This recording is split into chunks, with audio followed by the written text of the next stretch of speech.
What's going on, everyone? Hope you're all doing well. I just wanted to make this video and talk about mixing dry sounding drums.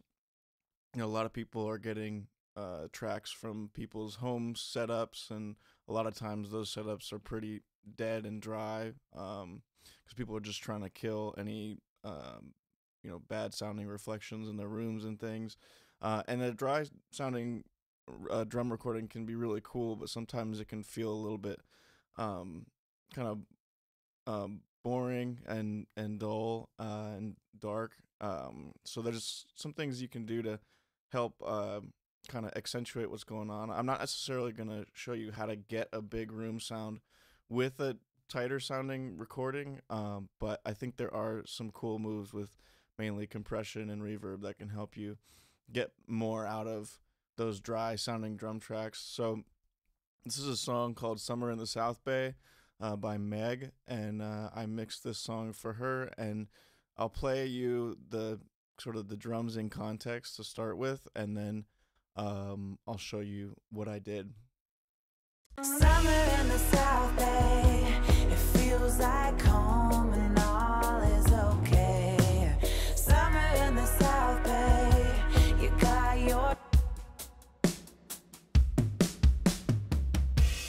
just to forget, we don't want to think about tomorrow. So yeah, that's the drum sound. Obviously you can tell I didn't necessarily build it into a bigger room sound necessarily, but I wanted to make sure that they were still feeling, lively and energetic for this part. So let me go into my drums and I'll show you kind of what I'm doing, and I'll pull everything out first and you can hear sort of where it started at. I did do obviously some little things, little moves on the individual tracks, but I'm just going to show you, some of the bus effects that I'm using. So let me just pull this stuff back. And so this is the drums without that processing.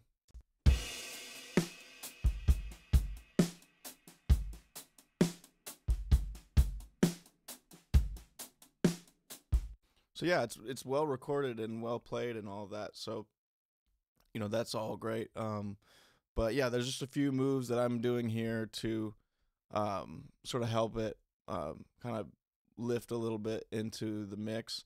So the first thing that I'm doing is this Ssl Compressor, and it's just sort of the the beginning glue and sort of helping the sound. It starts pumping a little bit through this. I'll play it in and out so you can hear that.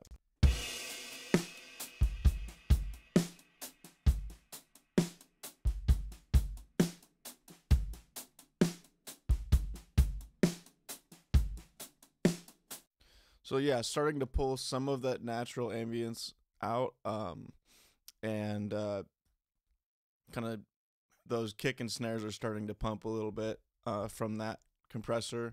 So that's sort of what I'm starting with.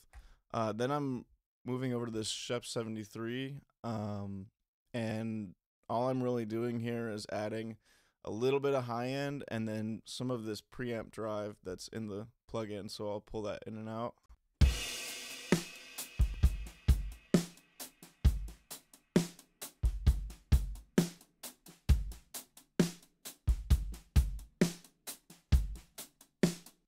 And that's adding a lot of the top end, which is helpful because, like I said, when someone's killing a lot of the sound in their room, they're probably losing some of that. So we're getting some of that back. And then what's cool is I'm using this preamp drive, and it's adding sort of harmonic content in that high end. So I'm not really even pulling this up. I'm only pulling it up 1.5 dBs, but because of that preamp drive, it's really helping, lift even more in that high end. So I'll pull that in and out and you can hear what that's doing.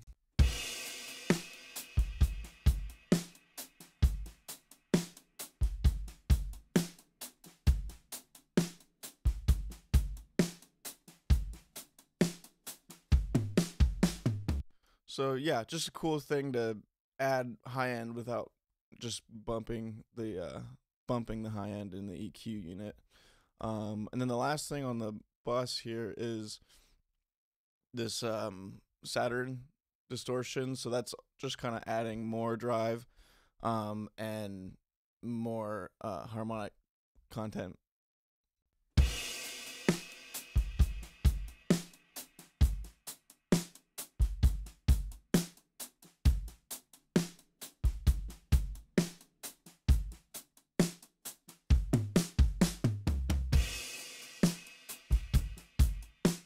So you can hear that's really exciting the snares that are ringing through on the snare hits. And again, that's sort of helping lengthen and give us a little bit more of the ambience that we have in this recording. So I think that's helping out a good amount. So after this stuff, these things right on the bus, I have some parallel effects as well. And this is where we really start to lift the ambience that's in the drum recording. So the first one that I have on all of the drums is this DBX 160. It's a nice squashy sounding compressor. I have it decent compression ratio, and you can see it's hitting it pretty hard when I'll play it now.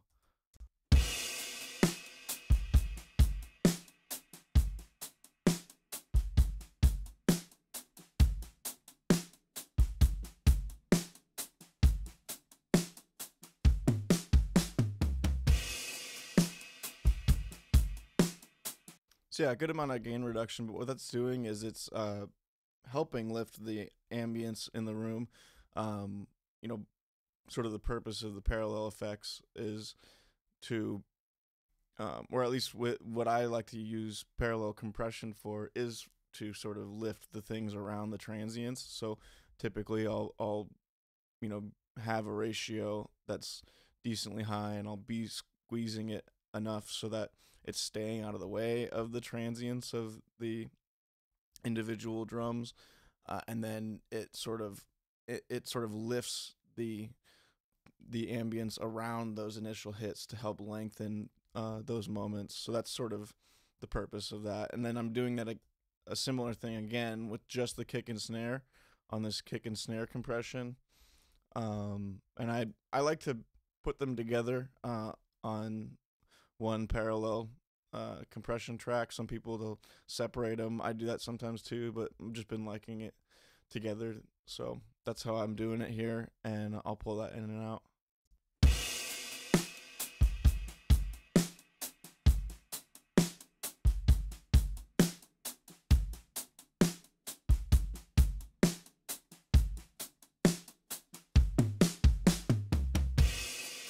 So yeah, the same kind of premise as the parallel compression on the whole drum kit, but just specifically on the kick and snare, just to really, because I like doing that because it's sort of the driving force of most drum recordings, is that relationship between kick and snare. That's sort of where on most contemporary music the sort of backbone of the rhythm section is going to be. So that just helps kind of pull that out a little bit more too. And now with both of these in, you can start to hear how some of the extra sounds in the room start to lift up, and you get a lot of vibe out of that. Obviously, if there's annoying sounds going on, like squeaks and things like that, that may not be desirable, but with a clean, nicely recorded drum track, lifting up that ambience and getting some of the extra noises can give it some vibe. So I'll pull both of those in and out, and you can hear what I'm talking about. And you can really hear it. I'll play it at the verse, because that's where you can really tell what's going on there and how that's pulling those extra things out. So I'll do that.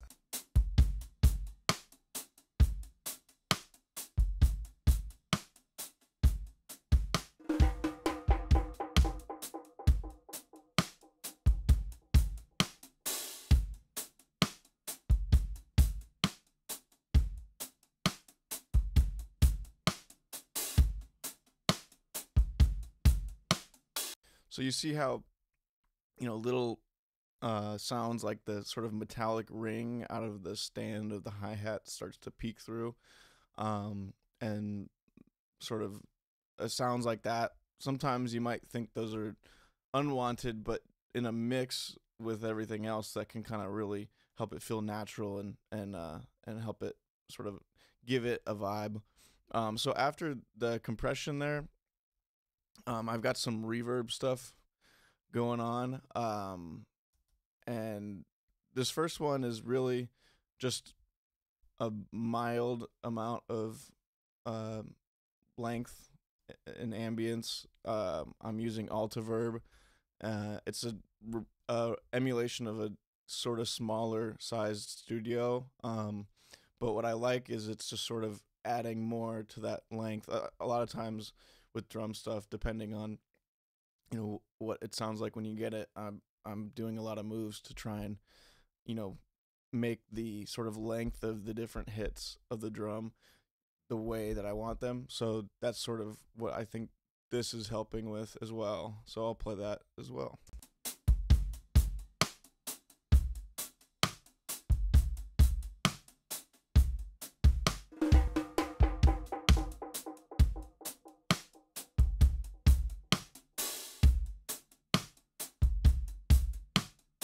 So yeah, it's adding some length on the kick and snare, and also some of that kick drum is feeling a little more resonant with that extra tail in there, and it adds kind of like a boomy lift to that, which I liked. So that's sort of what I was going for with that. I wanted to also, I know Reverb is a more expensive plugin that not everyone has or is using, so I kind of replicated it with the stock reverb in Pro Tools, just to show you can kind of do this same kind of thing with any reverb plugin. So yeah, I'll pull that one in so you can hear that.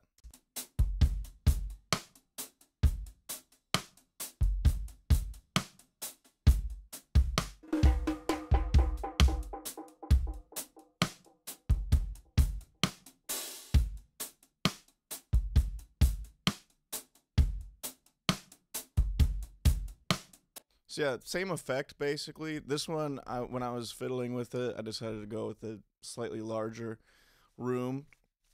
But you're not tied to anything necessarily. It's just what you're feeling and whatever your ear is gravitating towards. But mainly working with the early reflections here, because the goal of this particular reverb that I'm adding is not necessarily to add a big tail to it, which is what I kind of am doing on this other reverb, which is kind of a funny one. In isolated, it seems a little egregious in my opinion, but in context, it really sounds nice as sort of laying this sort of bed foundation for the mix. I'll pull that in and out so you can hear it.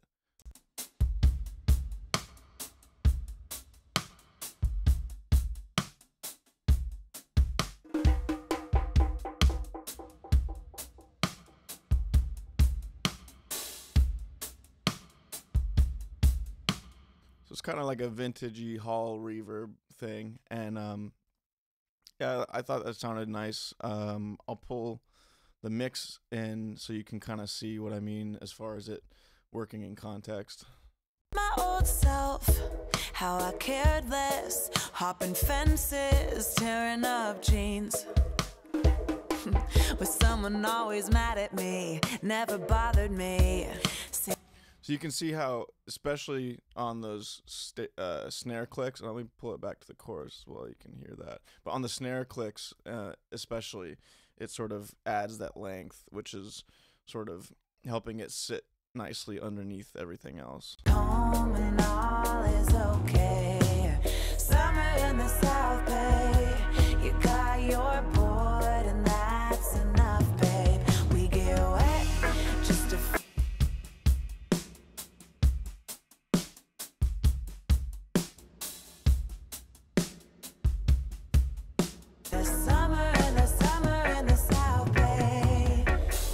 Yeah, and then doing that in parallel also helps. So mainly the sound of the drum is that sort of tighter sound with the compression on it, which is sort of giving it that excitement. And then you have this along with that to sort of lengthen out some of those hits and fit it into the mix.